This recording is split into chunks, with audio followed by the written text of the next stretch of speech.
Brought to you by V-Guard, co-powered by Sensodyne and Vimal. పలుకులలో కేసరి.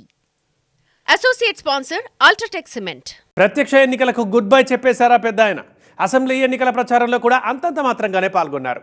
ఎన్నికలు ముగిశాక గడప దాటకుండా రిలాక్స్ అవుతున్నారు. కానీ ఆయన ఇంటికి నాయకుల తాకిడి పెరిగింది. రోజుకో ముఖ్య నేత ఆయన్ని కలుస్తుండడంతో రాజాగారి బంగ్లాలో సందడే సందడి. రాజకీయాలకు దాదాపు దూరంగా ఉన్న ఆ సీనియర్ని ముఖ్య నేతలు ఎందుకు కలుస్తున్నట్లు, అసలు అక్కడ ఏం చర్చిస్తున్నట్లు, ఏం జరుగుతోంది అసలు?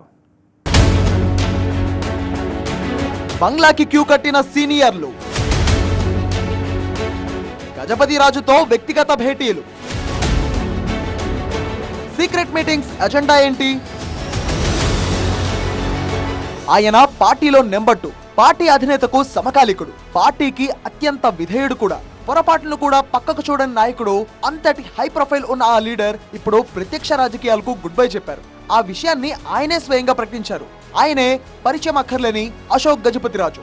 రాజకీయాల్లో తిరుగులేని నేతగా ఎదిగారు అశోక్ గజపతిరాజు. 1978లో తొలిసారి జనతా పార్టీ నుంచి పోటీ చేసి విజయం సాధించిన అశోక్ గజపతిరాజు మొత్తం 10 సార్లు ఎన్నికల బరిలో దిగారు.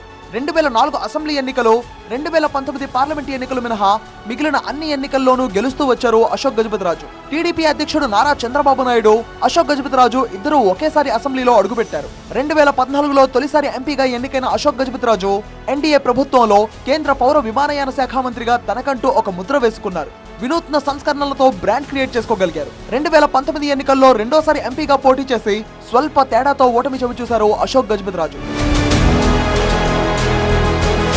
2019 ఎన్నికల సమయంలోనే అనారోగ్యంతో ఇబ్బంది పడిన అశోక్ గజపతిరాజు ఎన్నికల తర్వాత మేజర్ సర్జరీ చేయించుకున్నారు. అప్పటి నుంచి ఆరోగ్యం సహకరించకపోయినా పార్టీ కార్యక్రమాల్లో కొంచెం చురుగ్గానే పాల్గొన్నారు. అయితే సుమారు 75 ఏళ్లు పైబడిన అశోక్ గజపతిరాజు అనారోగ్య సమస్యలతో ప్రత్యక్ష ఎన్నికలకు దూరం అవుతున్నట్టు తానే స్వయంగా ప్రకటించారు. ఈ ఎన్నికల్లో విజయనగరం అసెంబ్లీ నియోజకవర్గం నుంచి పోటీ చేసిన కూతురు అదితి గజపతిరాజు తరఫున ఆయన ప్రచారం కూడా నిర్వహించారు. ఆ తర్వాత తన నివాసానికి పరిమితమయ్యారు. ఇంతవరకు బాగానే ఉన్నా ఇటీవలే ఆయన్ని కొందరు కీలక నేతలు వచ్చి కలవడం రాజకీయంగా ప్రాధాన్యతను సంతరించుకుంది. నరసాపురం ఎంపీ, ఉండి టీడీపీ అభ్యర్థి రఘురామకృష్ణరాజు అశోక్ గజపతిరాజు నివాసానికి వచ్చి మర్యాదపూర్వకంగా కలిశారు. కొంతసేపు వ్యక్తిగతంగా భేటీ అయ్యారు. ఆ భేటీలో వారి మధ్య చాలా కీలక చర్చ జరిగినట్టు సమాచారం. క్షత్రియ సామాజిక వర్గానికి టీడీపీలో ఎలాంటి ప్రాధాన్యత ఉంది? టీడీపీ అధికారంలోకి వస్తే ఆ సామాజిక వర్గంలో ఎవరికి ఏ పదవులు దక్కే అవకాశం ఉంది? ప్రభుత్వంలో తమ సామాజిక వర్గం నుంచి ఎవరికి ప్రాధాన్యం దక్కితే సామాజిక వర్గానికి ప్రయోజనం ఉంటుంది వంటి అంశాలపై ఇద్దరు నేతల మధ్య చర్చ జరిగినట్టు చెప్తున్నారు. అదే విధంగా ఉత్తరాంధ్ర కీలక నేత కొనతాల రామకృష్ణ కూడా అశోక్ గజపతిరాజును కలిశారు. కొంతసేపు వ్యక్తిగతంగా భేటీ అయ్యారు. ఉత్తరాంధ్రతో పాటు రాజకీయాలపై కూడా సుదీర్ఘంగా చర్చించారు. అయితే జనసేన నేత అయిన కొనతాల అనకాపల్లి అసెంబ్లీ నియోజకవర్గం నుంచి పోటీ చేశారు. భవిష్యత్తు రాజకీయ ప్రయోజనాల దృష్ట్యా కొనతాల అశోక్ గజపతిరాజు మద్దతు కోరినట్టు సమాచారం. మరికొందరు కీలక నేతలు కూడా కౌంటింగ్ లోపు అశోక్ గజపతిరాజును కలిసే అవకాశం ఉందని సమాచారం. అశోక్ గజపతిరాజు ఎన్నికలకు దూరంగా ఉన్న పార్టీలో మాత్రం ఆయన నిర్ణయాలు కీలకం కావడంతో ముఖ్య నేతలందరూ ఆయన మద్దతు కోసం క్యూ కడుతున్నట్టు కనిపిస్తోంది. భవిష్యత్ రాజకీయ అవసరాల దృష్ట్యా సీనియర్ల మద్దతు కోరేందుకే నాయకులు వస్తున్నారన్న చర్చ జోరుగా సాగుతోంది.